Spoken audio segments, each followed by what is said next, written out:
Assalamualaikum warahmatullahi wabarakatuh. Rekan-rekan media yang saya hormati dan banggakan, selanjutnya kami sampaikan laporan perkembangan untuk bidang pengawas di sektor pasar modal, keuangan derivatif, dan bursa karbon. Pasar saham domestik mengalami fase tekanan dan konsolidasi sepanjang bulan Mei 2026. Ini di tengah masih tingginya ketidakpastian baik dari domestik maupun global, serta adanya upaya penyesuaian portfolio dari para investor. IHSG tercatat ditutup di level 6.127,38 pada akhir periode laporan atau akhir Mei 2026. Ini terkoreksi sebesar 11,92% secara month-to-month atau 29,14% secara year to date. Memasuki awal bulan Juni 2026, pasar terlihat masih melanjutkan pergerakan yang dinamis dan konsolidasi, dan tentu ini akan terus kami cermati perkembangannya dari waktu-waktu ke depan. Di tengah dinamika tersebut, kondisi pasar modal domestik tetap menunjukkan tingkat ketahanan yang memadai. Hal ini tercermin dari likuiditas yang tetap terjaga, di mana rata-rata bid dan ask spread pada Mei 2026 terjaga di tingkat yang rendah pada level 1,5%. Ini mencerminkan bahwa likuiditas pasar tetap terjaga baik. Adapun investor asing tercatat membukukan net sell di pasar saham sebesar 4,1 triliun rupiah month-to-month pada periode laporan. Di pasar obligasi, Indonesia Composite Bond Index (ICBI) pada akhir Mei 2026 ditutup pada level 437,26 atau menguat 0,32% month-to-month. Adapun untuk yield SBN naik secara rata-rata sebesar 5,61 bips month-to-month. Ini dipengaruhi oleh dinamika persepsi risiko akibat ketidakpastian global.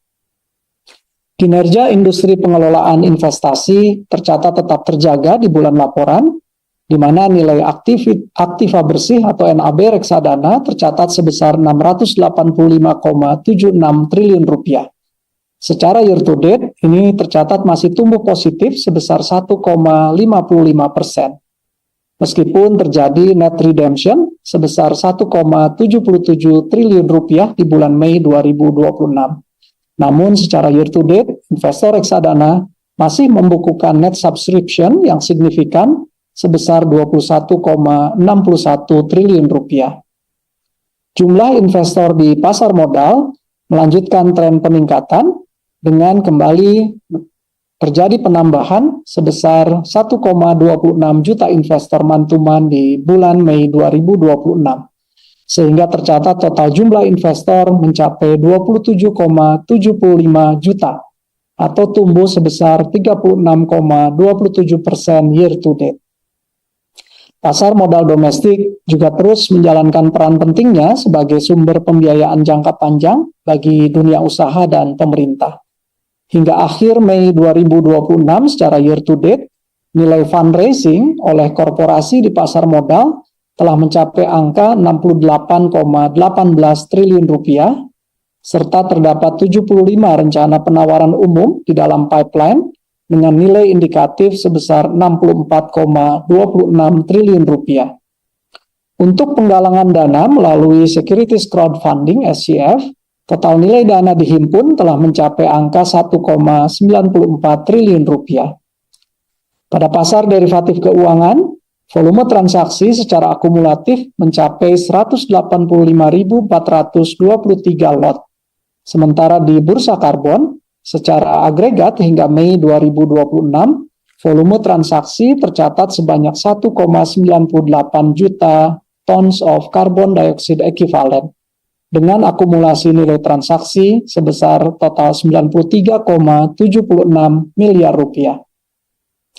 Dalam rangka penegakan ketentuan di bidang pasar modal, derivatif keuangan, dan bursa karbon, hingga Mei 2026 secara year to date, OJK telah mengenakan sanksi administratif atas pemeriksaan kasus yang terdiri dari sanksi administratif berupa denda sebesar 85,04 miliar rupiah kepada 97 pihak, serta bentuk sanksi lainnya. Selanjutnya, secara year to date, OJK juga telah mengenakan sanksi administratif berupa denda atas keterlambatan senilai 53,9 miliar rupiah kepada 232 pihak, serta juga bentuk sanksi administratif lainnya. Sehubungan dengan pengumuman rebalancing dari MSCI maupun FTSE Russell yang telah dirilis pada bulan Mei 2026, OJK dalam hal ini bersama SRO, Bursa Efek Indonesia, KEPE, dan KSE, terus mencermati perkembangan pasar, serta melakukan koordinasi yang intensif dengan seluruh stakeholders dan pelaku pasar. Hal ini dilakukan untuk memastikan bahwa transaksi perdagangan, manajemen risiko, dan terutama penyelesaian transaksi di pasar modal di masa rebalancing ini dapat tetap dilakukan dengan baik dan berjalan dengan lancar. Kebijakan-kebijakan stabilisasi pasar yang saat ini diberlakukan dinilai tetap relevan dan efektif untuk menjaga stabilitas di pasar modal dalam negeri. Kedepan, OJK dan SRO juga akan terus memantau berbagai agenda global index providers, serta memastikan bahwa reformasi pasar modal yang sedang berjalan dapat terus diimplementasikan secara konsisten dalam upaya memperkuat kredibilitas dan daya tarik investasi pasar modal di Indonesia. Di sisi pengembangan dan juga penguatan di bidang PMDK, OJK telah menggulirkan sejumlah inisiatif, yaitu yang pertama, menerbitkan POJK nomor 3 tahun 2026 tentang penyelenggaraan kegiatan usaha perusahaan efek yang melakukan kegiatan usaha sebagai penjamin emisi efek dan perantara pedagang efek. Yang kedua, menerbitkan POJK nomor 5 tahun 2026 tentang penyelenggara kegiatan usaha manajer investasi. Dan yang ketiga, saat ini tengah menyusun rancangan POJK tentang perdagangan karbon melalui bursa karbon. Demikian yang dapat kami sampaikan. Selanjutnya kami kembalikan ke Ibu Sekar. Terima kasih. Terima kasih Pak Hasan atas pemaparannya. Selanjutnya kita akan mendengarkan update perkembangan di sektor perbankan yang akan disampaikan oleh Bapak Dian Edianare. Kepada Bapak Dian, kami persilahkan. Rekan-rekan media yang saya hormati, selamat siang. Assalamualaikum warahmatullahi wabarakatuh. Saya akan menyampaikan secara singkat laporan perkembangan perbankan pada bulan ini. Kinerja intermediasi perbankan tumbuh positif dengan profil risiko yang terjaga. Pada April 2026, kredit tumbuh sebesar 9,98%, year on year menjadi sebesar 8.755 triliun. Ini meningkat dibandingkan posisi Maret 2026 yang tumbuh sebesar 9,49% year on year. Berdasarkan jenis penggunaan, kredit investasi tumbuh tertinggi yaitu sebesar 19,48%. Adapun berdasarkan kategori debitur, kredit korporasi tumbuh tertinggi yaitu sebesar 15,51% year on year. Sementara itu, kredit UMKM telah menunjukkan perbaikan dengan tumbuh positif sebesar 0,16% year on year, di mana pada bulan Maret yang lalu tumbuh sebesar 0,12% year on year. Ditinjau dari kepemilikan, kredit bank BUMN tumbuh tertinggi yaitu sebesar 14,35% year on year. Di sisi lain, dana pihak ketiga atau DPK tumbuh sebesar 11,39% year on year. Pada bulan Maret yang lalu tumbuh sebesar 13,55% menjadi 10.077 triliun. Dengan giro, deposito, dan tabungan masing-masing tumbuh sebesar 16,99% year on year, 8,65% year on year, dan 9% year on year. Likuiditas industri perbankan pada April 2026 tetap memadai dengan rasio alat liquid non-core deposit atau ALNCD dan alat liquid dan dana pihak ketiga atau ALDPK masing-masing sebesar 111,13%, di mana bulan Maret yang lalu menunjukkan angka 122,55% dan 25,39%, di mana bulan Maret yang lalu menunjukkan angka 27,85%. Dan masih di atas threshold masing-masing sebesar 50% dan 10%. Adapun liquidity coverage ratio atau LCR berada di level 192,37%. Sementara itu, kualitas kredit tetap terjaga dengan rasio NPL growth sebesar 2,17%.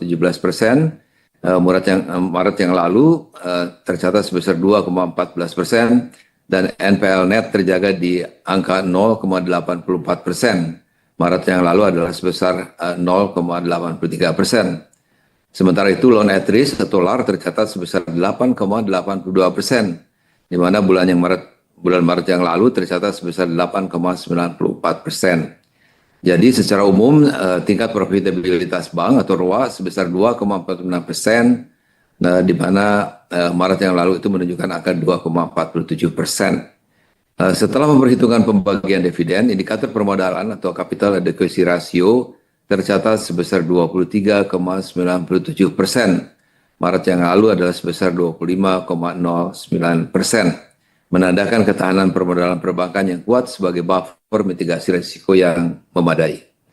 Selanjutnya terkait dengan pemberantasan judi online yang berdampak luas pada perekonomian dan sektor keuangan, melalui koordinasi dengan Kementerian Komunikasi dan Digital RI, OJK telah meminta perbankan melakukan enhanced due diligence atau EDD dan atau pemblokiran atas terhadap kurang lebih sebesar 33.836 rekening. Sebelumnya tercatat sebesar 33,252 rekening yang terindikasi judi online. Demikian saya kembalikan.